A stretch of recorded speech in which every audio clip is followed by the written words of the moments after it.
Hey Switchheads, thank you for joining me once again. Kanan here and welcome to my review of The Dark Eye Memoria, a point and click adventure game. But will it join the greats, or the worst, or fit somewhere just in the middle? So join our Discord link below for community driven shenanigans, and let's prepare our fingers to do a lot of point and clicking as we find out what the skinny is. Gameplay. So, if like myself you grew up playing point and click games, Monkey Island and the like, then this all should be kind of familiar to you. But if not, well basically, you get to move around different set pieces within the game, each set piece having different things within it that you can point and click at. You can interact with them, get something to interact with them or look at them.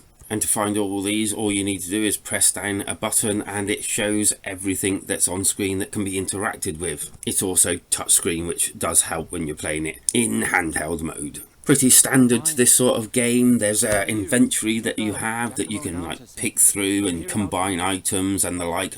And within this game you also have like a kind of magic that you can use to interact with certain objects so that you can acquire certain and do certain other things. And yes, there's even a save game option, so you can save pretty well wherever you want. This is all handled pretty well and is pretty good fun. All the characters seem to have their own personality. Now and again there may be like a bit of cringeworthiness to some of it, but not very often. And there's also some good back and forths where the characters interact with each other, which is pretty cool and pretty neat to behold. Moving around and interacting with objects is quite simple and quite intuitive. I found the puzzles quite unique. They were pretty cool, they had a certain logic to them. I will admit that I had to look a few up because I did get stuck a few times. But I kind of expect that from this sort of game, and if I didn't have to like review it, I think I probably would have got past them. I found the story pretty neat and did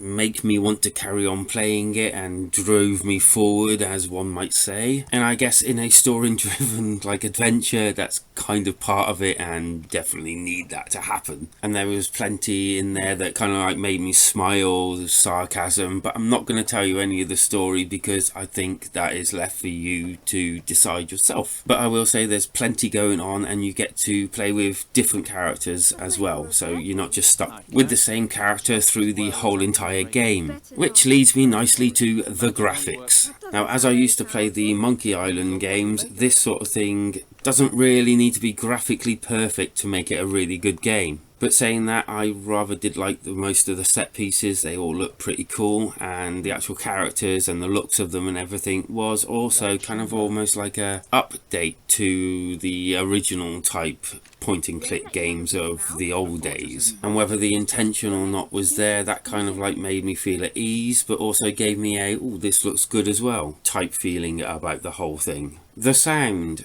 Well, if you've ever watched any of my videos about when I've done graphic novels and things like that, one of my bugbears is the lack of voice acting to all the dialogue. Call me lazy, but I like it. And thank goodness this has it in spades. It's all vocalized, which is brilliant, and it's done well. At first I was kind of like not sure, but as you progress through the game, the voice acting just... No, this is too heavy. I won't get his body free by hand.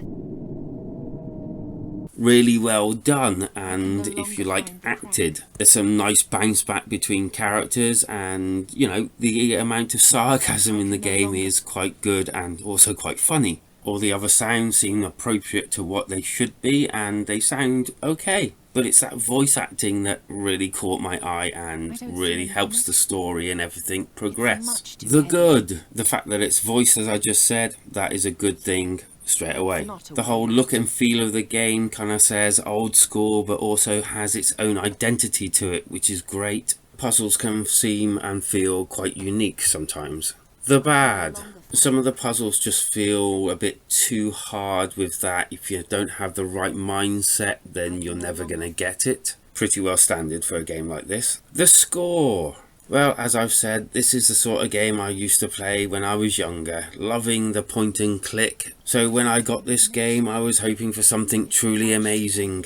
And boy, did they deliver. There was no umming and ahhing with this one. It's a 5 out of 5 from me. and gets to join the other 2 games on the Wall of Fame. This year's best of the best. As for an alternative, I'm going to suggest the Dark Eye Chains of Satinav. That kind of like sounds like Satnav. Same price, same developer, same day release, but if it's anything like this game, which I'm pretty sure it is going to be another winner. Winner, chickenless dinner. Feel free to leave a comment down below and join our Discord, link below, where we've just started our online streaming community sessions. Feel free to join in, because life is better when we switch together.